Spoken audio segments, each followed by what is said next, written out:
आज 24 अक्टूबर है और 24 अक्टूबर 1945 को संयुक्त राष्ट्र संघ यूनाइटेड नेशंस ऑर्गेनाइजेशन की स्थापना की गई थी। इस तरह आज यूएनओ संयुक्त राष्ट्र संघ स्थापना दिवस है। द्वितीय विश्व युद्ध के बाद इतने धन जन की हानि हुई तो उस समय निर्णय लिया गया कि एक ऐसे विश्वव्यापी संस्था बनाने की आवश्यकता है ताकि भविष्य में इस तरह की और धन जन की हानि ना हो। इसको ध्यान में रखते हुए अमेरिका के तत्कालीन राष्ट्रपति फ्रैंकलिन डी रूजवेल्ट, ब्रिटेन के प्रधानमंत्री विंस्टन चर्चिल और रशिया के जो शासक थे स्टालिन, इन तीनों ने मुख्य रूप से संयुक्त राष्ट्र संघ जैसे संस्था बनाने के बारे में निर्णय लिया। और जिस समय यह संस्था बनाई गई उस समय इसके संस्थापक सदस्य के रूप में 51 देश थे, 51 कंट्रीज, और उसमें भारत भी एक संस्थापक सदस्य देश के रूप में रहा है। आज संयुक्त राष्ट्र संघ में 193 सदस्य देश हैं।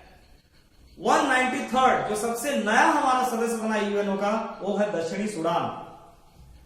हम जानते हैं कि संयुक्त राष्ट्र संघ में 6 आधिकारिक भाषाएं हैं। जो 6 आधिकारिक भाषाएं हैं वो है फ्रेंच, स्पेनिश, अंग्रेजी, चीनी, रशियन और अरबी। संयुक्त राष्ट्र संघ में 6 महत्वपूर्ण अंग हैं। पहला है महासभा, जिसको हम कहते हैं जनरल असेंबली। दूसरा है सुरक्षा परिषद यानी सिक्योरिटी काउंसिल। तीसरा है आर्थिक एवं सामाजिक परिषद यानी इकोनॉमिक एंड सोशल काउंसिल। चौथा है न्याय परिषद, ट्रस्टीशिप काउंसिल।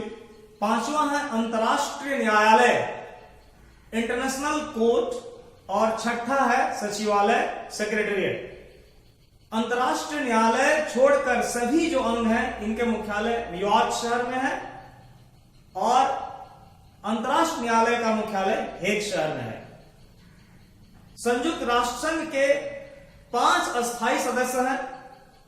5 अस्थायी सदस्यों को निषेधाधिकार वीटो पावर है। ये 5 सदस्य देश हैं अमेरिका, रूस, ब्रिटेन, फ्रांस और चाइना। 10 अस्थायी सदस्य देश भी इसमें है सुरक्षा परिषद में, और इनका चयन 2 वर्षों के लिए होता है। वर्तमान में जो संयुक्त राष्ट्र संघ के महासचिव जो सबसे प्रमुख पद होता है वो है एंटोनियो गुटेरेस। एंटोनियो गुटेरेस पूर्व में पुर्तगाल के प्रधानमंत्री रह चुके हैं। संयुक्त राष्ट्र संघ की स्थापना विश्व में शांति स्थापित करने के लिए हुआ है। कहीं भी तनाव, दबाव या कहीं भी साम्राज्यवादी ताकतें जब अपने देश की सीमा को गलत तरीके से बढ़ाने का प्रयास करते हैं, अशांति फैलाने का प्रयास करते हैं, तो मुख्य रूप से इसका हस्तक्षेप होता है। लेकिन वर्तमान परिप्रेक्ष्य में कहना होगा कि संयुक्त राष्ट्र संघ कई मौकों पर निष्पक्ष ढंग से काम करने में असफल भी रहा है।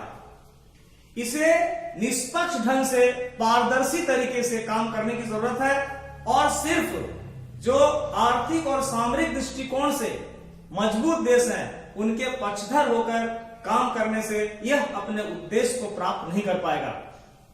आज चूंकि संयुक्त राष्ट्र संघ स्थापना दिवस है और भारत ने पिछले कुछ दशकों में जिस तेजी के साथ सामरिक और आर्थिक क्षेत्र में प्रगति की है, पूरे विश्व में अपना डंका बजाया है, तो हमें सुरक्षा परिषद का अस्थायी सदस्य बनाने के लिए भी पूरे विश्व को पारदर्शी ढंग से सोचना चाहिए।